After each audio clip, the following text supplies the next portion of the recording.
1953 మే 29న sir Edmund Hillary Tenzing నార్క్ మొట్టమొదటిసారిగా అధిరోహించడం జరిగింది.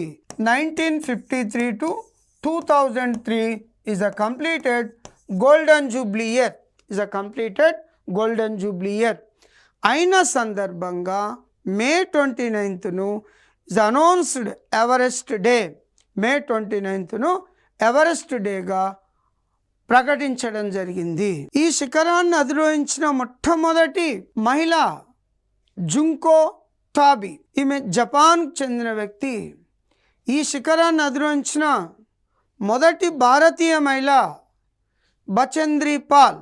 2 సార్లు అధిరోహించిన భారతీయ మహిళ సంతోష్ యాదవ్.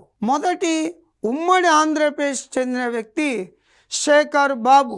తెలంగాణకు చెందిన మొదటి వ్యక్తులు మాలవత్ పూర్ణ, ఆనంద్ కుమార్.